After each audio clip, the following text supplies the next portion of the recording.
যাদের ইউরিক অ্যাসিডের সমস্যা আছে, অর্থাৎ গিরায় গিরায় ব্যথা, হাত পায়ে ব্যথা হচ্ছে, শরীরে ব্যথা হচ্ছে, তাদের মধ্যে 80% মানুষই সবার আগে যেটা করে সেটা হচ্ছে ডাল বা বীচি জাতীয় যে কোনো জিনিস বন্ধ করে দেয়, কিন্তু তারা আসলে মেইন জিনিসের প্রতি ফোকাস করে না। তো আমি আজকে মেইন জিনিসটার প্রতি ফোকাস করব যে আসলে ডায়েট যদি ঠিক করতে হয় আপনাকে কি করতে হবে। তো আমি আজকে মানে পুরো একটা লিস্ট বলে দেব, সেটা হচ্ছে যে কি কারণে ইউরিক অ্যাসিডটা আপনার বেসিক্যালি বাড়ে। তার মধ্যে 1 নম্বরে যেটা হতে পারে যে অ্যালকোহল। ঠিক আছে, অ্যালকোহল, অনেকে হয়তো এই কথাটা শুনে খুবই বিরক্ত হবেন, কিন্তু এখন আমরা মুসলিম কান্ট্রি হলেও অ্যালকোহলের কনজামশন অনেক বেশি বেড়ে গেছে, মানুষ অকেশনালি হলেও অনেক লোক কিন্তু এটা নিচ্ছে। সো আপনার যদি ইউরিক অ্যাসিডের প্রবলেম থাকে এটাকে আপনাকে পুরোপুরিভাবে বাদ দিতে হবে। তারপরে 2 নম্বরে যেটা আসছে সেটা হলো যে ফ্রুটস। অনেকে হয়তো আমার কাছে অনেক ক্লায়েন্ট আসে এবং তারা সবাই তো ফ্রুটসকে খুব ভালো একটা খাবার ভাবে এবং ডেফিনেটলি এটা একটা ভালো খাবার, কিন্তু আপনি যখন থেরাপিউটিক ডায়েটে থাকবেন, আমাদের কাছে যখন কেউ ওয়েট কমাতে আসে, তার যখন ফিজিক্যাল কোনো ইস্যুস থাকে শুধুমাত্র ওয়েট ছাড়া, সেক্ষেত্রে অনেককে আমরা দেখা যায় কি 3 থেকে 4 মাসের জন্য ফ্রুটস একদম মানা করে দিই। এখানে ইউরিক অ্যাসিডে কেন আপনি ফ্রুটস খাবেন না? কারণ হচ্ছে যে ফ্রুটসটা আপনার যে ফ্রুক্টোজটা থাকে সেটাই বেসিক্যালি পিউরিনে রূপান্তরিত হয় এবং এই পিউরিনটা ইউরিক অ্যাসিডে রূপান্তরিত হয়। সো অতিরিক্ত ফ্রুটস খেলে আপনার কিন্তু ইউরিক অ্যাসিড বেড়ে যেতে পারে। তারপরে যে কজটা সেটা হচ্ছে জেনেটিক্যাল কজ। এখন আপনার যদি অনেক আগের থেকেই আপনার পরিবারে এটা থেকে থাকে, সেক্ষেত্রে আপনার ইউরিক অ্যাসিডটা ম্যানেজমেন্টটা একটু টাফ হয়ে যাবে। সেক্ষেত্রে অবশ্যই আপনাকে মেডিসিনের সাথে আপনার ডায়েটের দিকে কঠোর নজর দিতে হবে। তারপরে যে সমস্যাটা সেটা হচ্ছে যাদের কিডনির সমস্যা আছে। কিডনির সমস্যা হলে ডেফিনেটলি আপনার খাবারে অনেক রেস্ট্রিকশন চলে আসে, কিন্তু যখন হয়তো প্রাথমিকভাবে আপনার সমস্যাটা শুরু হচ্ছে, আপনার হয়তো রিপোর্টে আসে নাই, সেক্ষেত্রেও কিন্তু আপনার শরীর এই ইউরিক অ্যাসিডটা বের করে দিতে পারে না, তাই আপনার কিন্তু শরীরটা ব্যথা হচ্ছে এবং ইউরিক অ্যাসিডটা আপনার বেড়ে যাচ্ছে। তারপরে যে সমস্যাটা হয় সেটা হচ্ছে যে এই ডায়াবেটিস বা থাইরয়েড এইসব রোগের কারণে কিন্তু আপনার কিডনি দুর্বল হয়ে যাচ্ছে, এবং থাইরয়েড রোগে যেটা হয় কিডনির ফাংশন কমে যায়, লিভারের ফাংশন কমে যায়, ওভারঅল আপনার শরীরের প্রত্যেকটা ফাংশন দুর্বল হয়ে যায়, তাই তখন ইউরিক অ্যাসিডের সমস্যাটা দেখা দিতে পারে।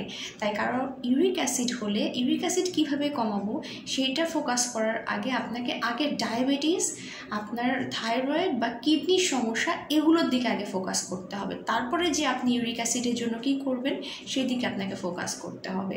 তারপরে অনেকে আছে যে সাপ্লিমেন্টসটা অনেক বেশি নেন। সাপ্লিমেন্টসটা অবশ্যই আমাদের জন্য খুবই ইম্পর্টেন্ট শরীর ভালো রাখতে বা ডেফিসিয়েন্সি দূর করতে, কিন্তু অনেকে আছে নিজের ইচ্ছায় পছন্দ মতো ফার্মেসি থেকে নিয়ে সাপ্লিমেন্টস খেয়ে ফেলছেন। তো অনেকের শরীরে যদি এটার পরিমাণ বেশি হয়ে যায় সেক্ষেত্রে কিন্তু আপনার ইউরিক অ্যাসিডের পরিমাণটা বেড়ে যেতে পারে। এবার আসি খাওয়া দাওয়ার কথায়, যে আসলে আপনি কি অ্যাভয়েড করবেন।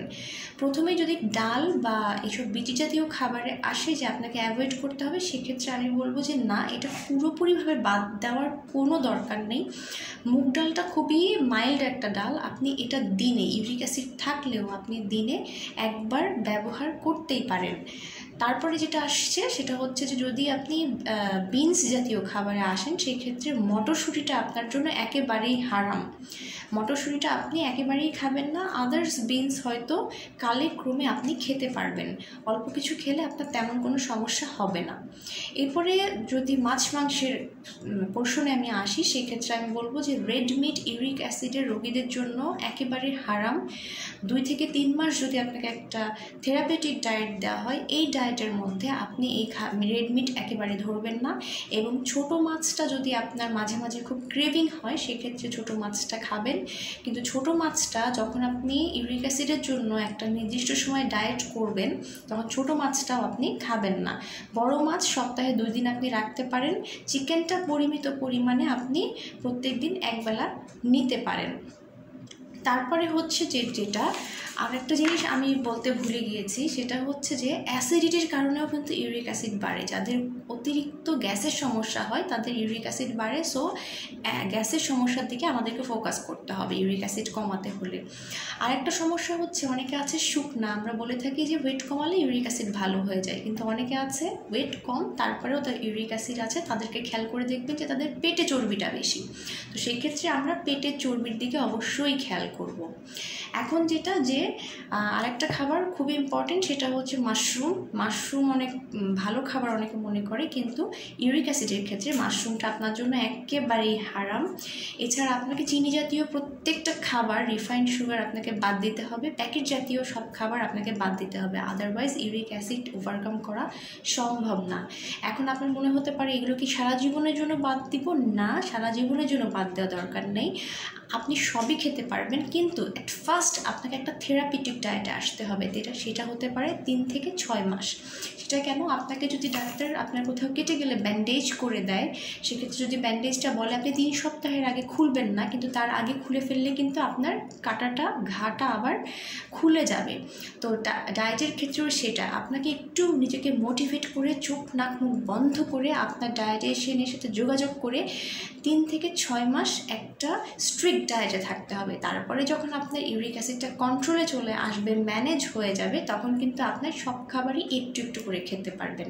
সবাই ভালো থাকবেন।